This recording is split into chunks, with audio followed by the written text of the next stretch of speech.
মাছটা নিয়ে নিয়েছি একটা 1 কিলো 800 গ্রাম হয়েছে। মাছটা কেটে দিচ্ছে দাদা। তো একদম তাজা মাছ, একদম সুপার রুই। ডিম হয়েছে নাকি পেটে? ডিম ডিম হয়েছে হালকা নাকি বেশি?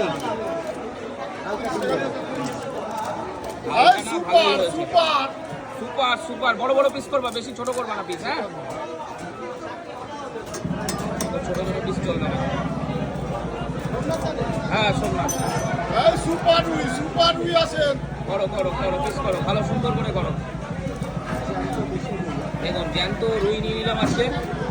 অন্যান্য মাছ তো প্রতিদিনই খাওয়া হয়। এই ডিম কিরকম হয়েছে দেখি? বেশি হয়নি, মানে 200 গ্রাম মতো হয়েছে।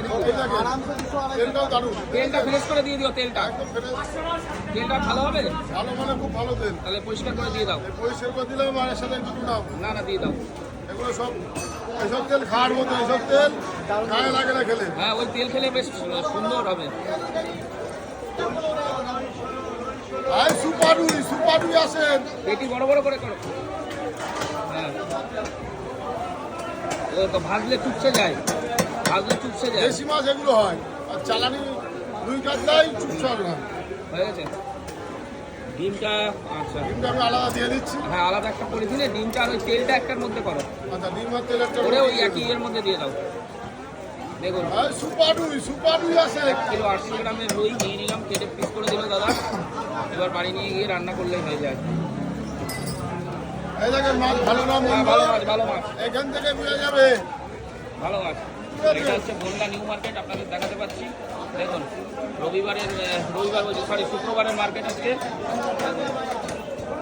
একটা ভিড় নেই এই মার্কেটে। আর দাদার কাছে এই যে এই রুই ছিল, এই রুই থেকে একটা নিয়েছি, দুটো ছিল। আর এই যে দাদা বলছে সুপার রুই। দুটো ছিল না, এরকম 10-12টা ছিল। 10-12টা ছিল, মানে আমি আসার পরে দুটো ছিল, সেটাই বলছি। বুঝেছো? ভরো। 10-12 পিস ছিল। আপনাদের কাছ থেকে দাম বেশি নিলাম, ঠিক আছে? হ্যাঁ, দামটা আপনাদের কাছ থেকে বেশি নিলাম, তাই বলছি। কেন বেশি? আপনাদের পয়সা বেশি। ও, আমাদের পয়সা বেশি। হ্যাঁ, এই মার্কেটে নেয়। আমি ক্যামেরা চালু করলে বেশি নেয়।